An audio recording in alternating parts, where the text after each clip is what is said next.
Sveiki, mano brangieji, kaip jūs gyvenate? Manęs paprasčiausiai paneliai paklausė, sako, klausyk Renata, kaip tu save išlaikai tokią pozityvę?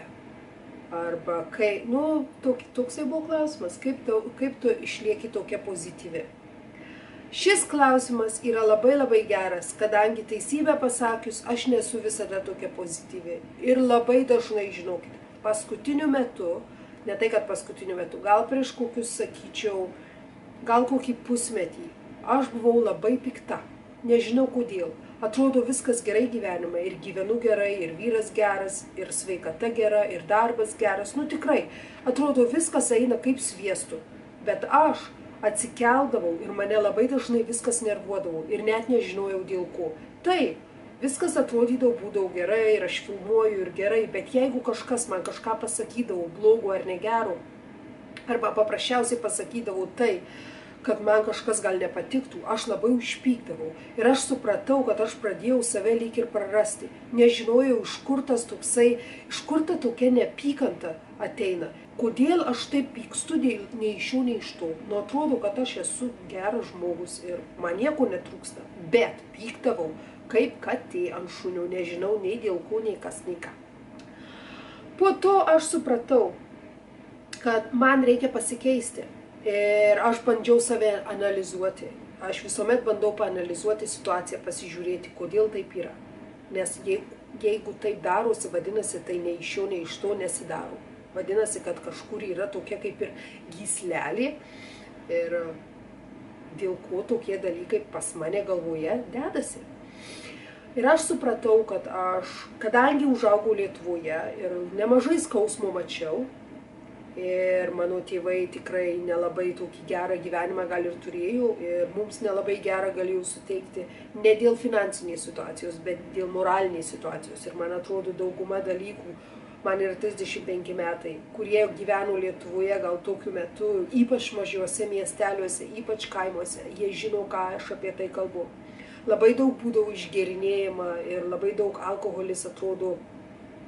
Ir gal toks vienišas gyvenimas ir savęs gal neprisižiūrėjimas iš tėvų pusės labai paveikė mus kaip vaikus. Aš nesakau, bet aš esu labai atvira savo videos ir labai noriu pasidalinti savo gyvenimo istoriją, gal jums padėčiau. Ir aš supratau, kad tas pyktis, kuomet aš užaugau ir susikūriau savo gyvenimą tokį, kokį aš noriu turėti, aš supratau, kad tas pyktis atėjo iš mano vaikystės. Kad tas pyktis ir tas klausimas, kodėl man taip nutiko, atėjo iš mano vaikystės. Ir žmonės, kurie sakydavo, kad aš žinau, kaip tu jautiesi, aš tave suprantu. Mano nuomonė, jie neturėjo jokios teisės man tai pasakyti, nes jie nežino, kaip aš jaučiausi, nežino, kaip aš gyvenau ir nežino, kokį skausmą aš turėjau, kuomet praradau savo tėvus. Kuomet gavau skambutį, kad mano mama amžinatilsį pasikorė. Ir aš jaučiau, kad aš turėjau teisę būti bloga.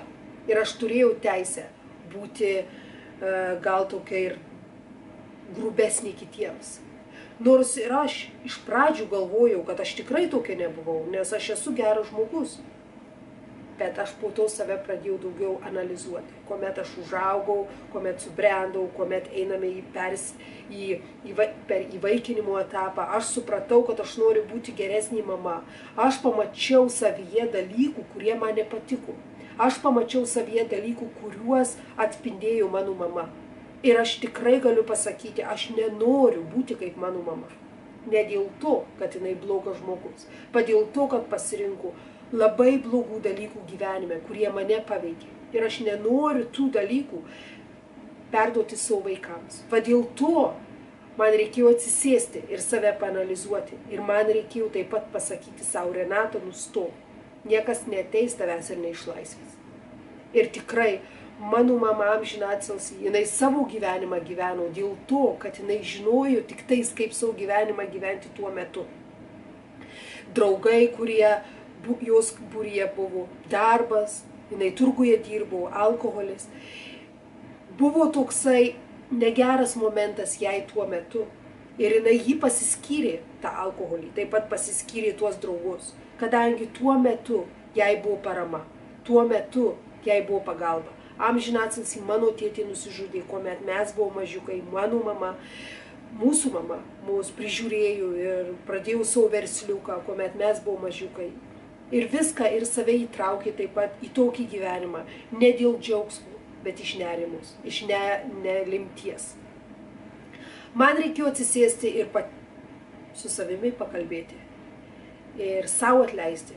Ir svarbiausia mano tėvams atleisti. Ir pasakyti, kad nuo dabar aš esu savo gyvenimo kalvis. Aš visuomet galvojau, kad aš buvau savo gyvenimo kalvis. Iki kol nepradėjau daryti to holoponopono, nežinau ar jūs žinote ar ne, havajietiškos kaip ir mantros, kuris sako I love you, I am sorry, please forgive me, thank you. Tai yra gydomasis toksai kaip ir metodas, kuomet jūs sakote ne tik savo, bet ir žmogų, bet ir situacijai. Visiems. I love you, vadinasi, aš tave myliu. I am sorry, aš atsiprašau. Please forgive me, atleisk. Thank you, dėkui. Tu taip sakai visiems. Tai aš pasiėmiau visas nuotraukas iš savo mamos, kurią turėjau mamos ir tėtis ir savo gyvenimų ir nuo vaikystės viską išsidėjau. Ir angliškai, aš dabar galvoju angliškai, man yra lengviau. Mano vyras yra anglas, aš Lietuvoje negyvenu beveik 16 metų. Žinoma, mano vaikas kalbės lietuviškai, taip pat ir angliškai, bet aš daugiau angliškai dabar kalbu. Apie tai kitą kartą. Ir aš po to išsidėjau visas nuotraukas ir sakau, I love you, I am sorry, please forgive me.